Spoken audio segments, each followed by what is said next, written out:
चुनाव आयोग ने बिहार में स्पेशल इंटेंसिव रिवीजन के पहले चरण का कामकाज जो है वो लगभग पूरा कर लिया। चुनाव आयोग की तरफ से आधिकारिक बयान आया है। हालांकि कुछ मतदाता 1,20,000 के लगभग मतदाता ऐसे हैं जिनका गणना फॉर्म यानी इन्यूमरेशन फॉर्म आना बाकी है, लेकिन हम आपको बताएंगे कि आखिर चुनाव आयोग ने इस आधिकारिक बयान में कहा क्या है। इन्यूमरेशन फॉर्म हासिल करने की जो तारीख थी वो 25 जुलाई तक थी और ये आने वाले वक्त में 1 या 2 दिन में भी कुछ गणना फॉर्म जो नहीं मिले होंगे BLO से चुनाव आयोग के EROs को उनको मिलेंगे, लेकिन ज़्यादातर मतदाताओं से इन्यूमरेशन फॉर्म हासिल कर लिया गया है।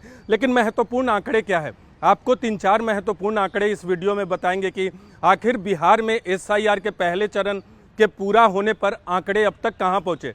24 जून को जब चुनाव आयोग ने SIR की घोषणा की थी तो बिहार में मतदाताओं की संख्या 7,90,00,000 के करीब थी। ये संख्या 7,89,70,000 के करीब थी। कह सकते हैं कि 7,90,00,000 के करीब कुल मतदाताओं की संख्या थी जब बिहार में SIR चुनाव आयोग ने लागू किया था।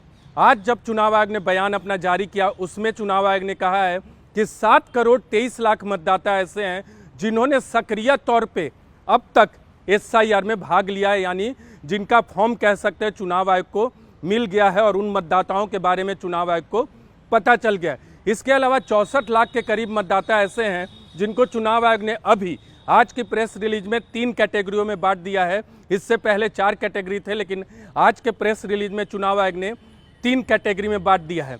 64 लाख मतदाता वैसे होंगे जिनका ड्राफ्ट मतदाता सूची में नाम कटना तय होगा। ये 3 तरह के मतदाता हैं। पहला 22 लाख ऐसे मतदाता जो मृत हो चुके हैं, चुनाव आयोग के रिकॉर्ड में SIR में इनको मृत पाया गया। दूसरे मतदाता वैसे हैं 7 लाख जिनका नाम 1 या 1 से अधिक जगहों पे 2 या 2 से अधिक जगहों पे पाया गया, यानी 2 से 3 जगहों पे पाया गया। ऐसे मतदाताओं के नाम को भी हटा दिया गया है, उनके न्यूमरेशन फॉर्म को प्राप्त नहीं किया गया। वैसे मतदाताओं का नाम कटना तय है।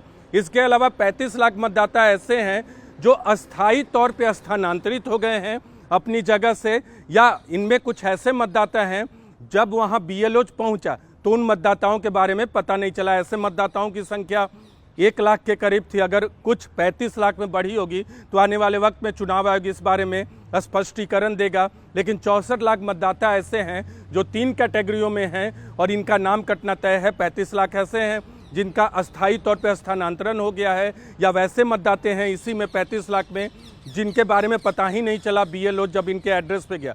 दूसरे कैटेगरी के मतदाता ऐसे हैं जिनका नाम 2 या 2 से अधिक जगहों पे पाया गया। 7 लाख ऐसे मतदाताओं की संख्या है। 22 लाख मतदाता ऐसे हैं जो मृत घोषित कर दिए गए। इसके अलावा एक श्रेणी अभी बची है 1.2 लाख मतदाताओं की।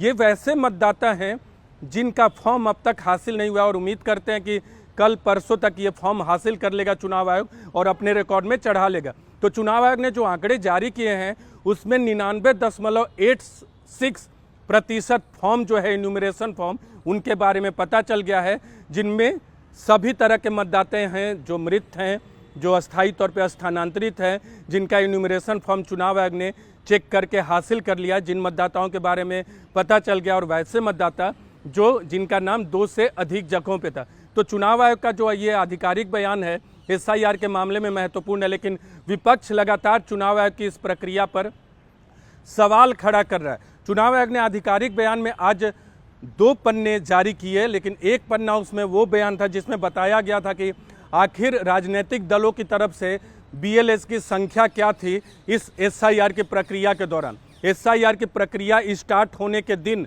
BLS की संख्या कुछ और थी और उसके बाद BLS की संख्या बढ़ी और ये संख्या कई दलों में काफ़ी बढ़ गई है। तो चुनाव आयोग ने ये आंकड़े भी जारी किया है। हालांकि इससे पहले भी चुनाव आयोग ने ये आंकड़ा जारी किया था। अब क्या होगा, सवाल ये है। 1 अगस्त को ड्राफ्ट मतदाता सूची पब्लिश होगा, यानी 1 अगस्त को वो मतदाता सूची पब्लिश होगा जिस पर कुछ लोग, राजनीतिक दल या मतदाता क्लेम या आपत्ति कर सकते, दावा या आपत्ति दर्ज करा सकते।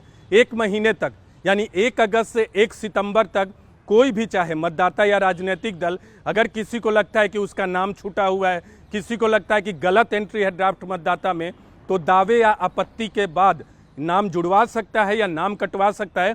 1 महीने का वक्त होगा और इस 1 महीने के वक्त के दौरान जिन लोगों को लगता है कि चुनाव आयोग ने गलत तरीके से नाम हटाया है तो वो अपना नाम जुड़वा सकते हैं प्रॉपर दस्तावेज देकर, और किसी को लगता है कि किसी ने अपना नाम गलत तरीके से जुड़वा लिया है तो वो उसका दावा पेश करके उसका नाम हटा सकते हैं।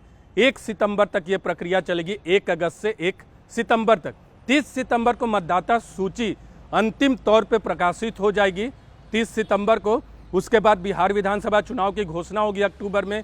लेकिन एक और महत्वपूर्ण बात आपको बता दें, 30 सितंबर को अंतिम मतदाता सूची प्रकाशित होने के बाद भी किसी को अगर लगता है कि उसे बिहार के मतदाता सूची में अपना नाम ऐड करवाना है तो वो हताश न हो, परेशान न हो, वो अपना नाम ऐड करा सकता है। प्रॉपर उसके लिए फॉर्म है, SIR के तहत जो दस्तावेज आवश्यक है वो आपको देना होगा और आप अपना नाम बिहार की मतदाता सूची में 30 सितंबर के बाद भी ऐड करा सकते हैं।